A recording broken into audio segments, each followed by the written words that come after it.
Hey everyone, welcome back to the channel. Thanks for tuning in for another episode. Today we're going to talk about some of the most overlooked but so critical pieces of the angling world, and that's terminal tackle. A lot of times terminal tackle does not get the same attention that actual fishing lures get, but terminal tackle and the various different pieces of it can be the things that actually bring your fishing lures to life and enhance your baits. So I want to share with you a few of the pieces of terminal tackle that I carry with me everywhere I go. Never leaves my boat. I always have a bunch on the wall just to make sure that I've got replacements if needed, because the reality is a lot of times some of this stuff can be hard to get, especially if you need it in a pinch. You can't always walk into a local bait shop and pick up these items.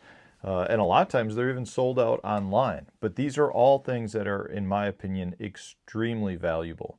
So let's just start with a couple of these. Before I do get into that, though, I do want to remind you I've got a members only page. So if you're looking to get more content from me, we have additional monthly videos. We have a monthly live stream, a lot of additional content through that. So check that out. You go to YouTube homepage, click the join button. You can find out more about that.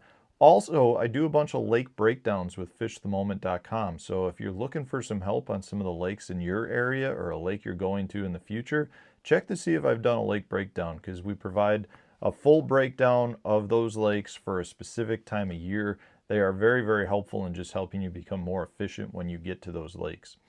So let's talk about some of these different pieces of terminal equipment. These are really in no particular order, but I carry them with me all over the place. Let's start with this first one.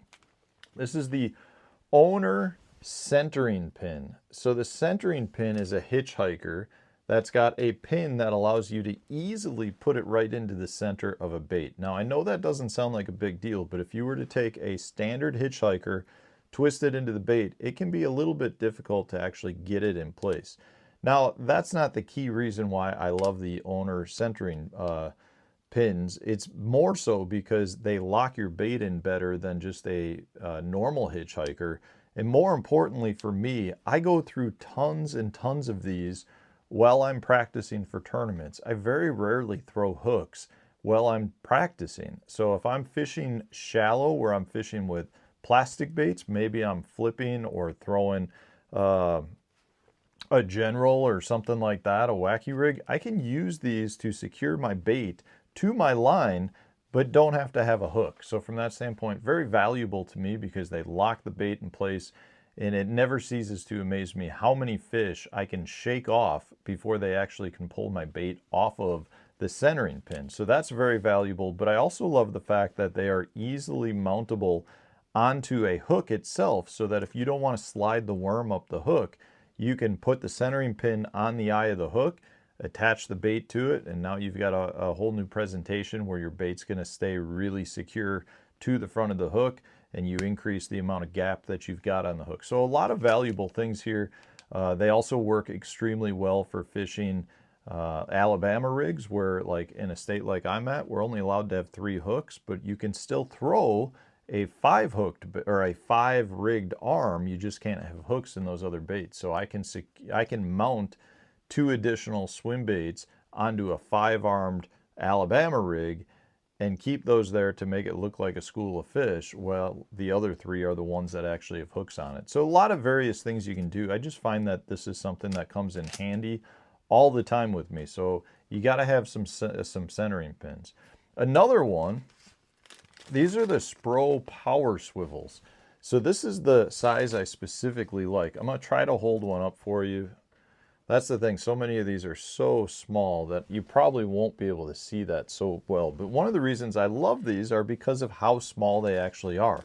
So this is the size 10, and it's a 35-pound test swivel. So from that standpoint, for me, that will handle pretty much everything I'm looking to do. Obviously, if I wanted to put some really heavy braided line on, I could probably pull through on those if I applied that much pressure, but the reality is that's an insane amount of pressure. So these tiny little swivels hold up very, very well.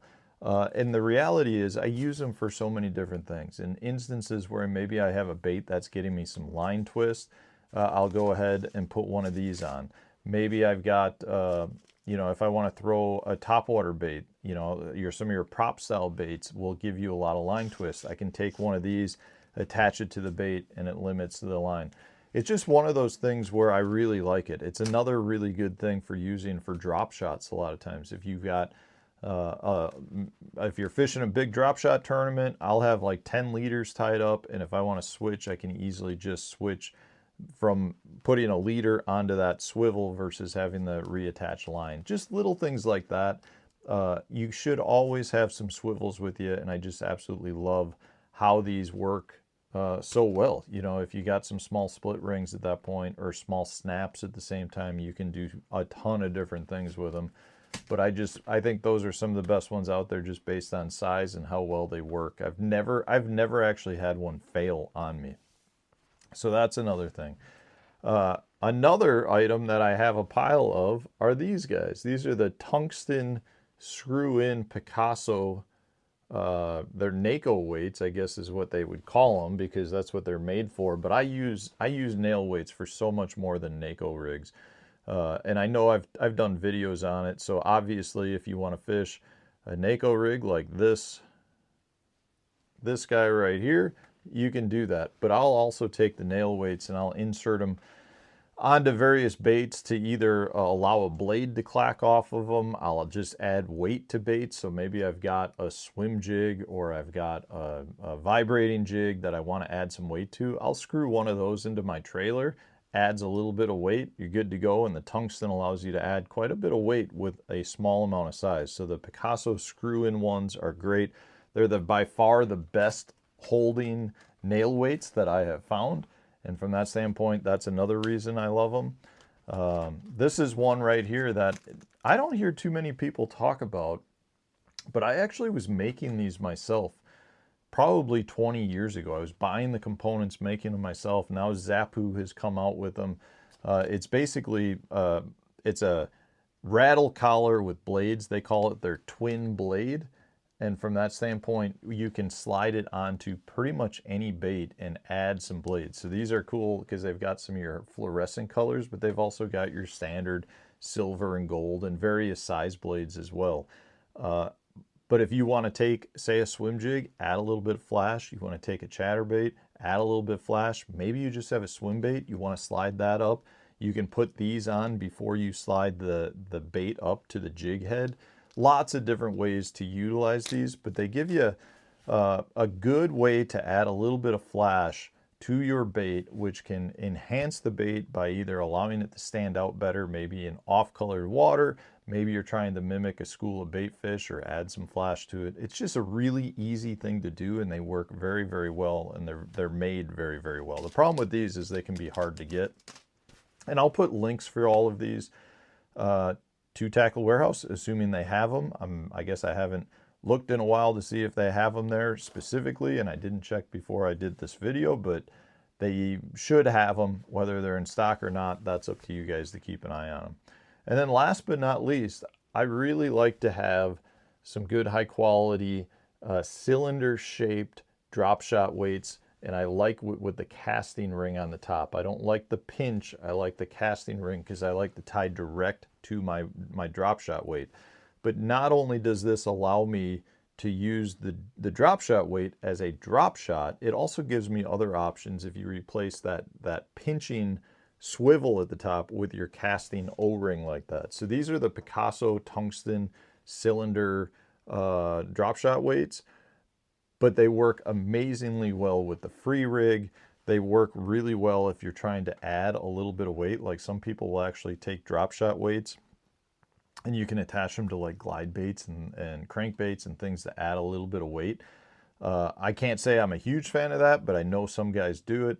The thing is, it's just really important to have that O-ring at the top because it opens everything up. But from a free rig standpoint, works amazingly well. Drop shot standpoint, works great. The Tungsten allows you to have better feel.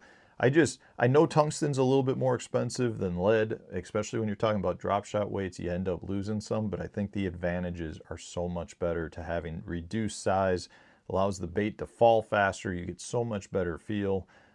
Just a lot of advantages over lead. So if you have the ability to purchase the Tungsten, I think it's generally a better way to go. It'll increase the number of bites you get on your day on the water. But those are just some of the pieces of terminal tackle that I've got in my boat at all times. Do not leave home without. If you'd like this video, let me know, because I can do more like this. I've got a bunch of other terminal tackle items. I got a bunch of other, we could do just baits, we could do hard baits, we could do all kinds of stuff like that. So if you enjoyed this type of video, let me know, and I can do more for you. Otherwise, hit the like button, subscribe to the channel if you haven't done so already. Stay tuned, new video coming out tomorrow.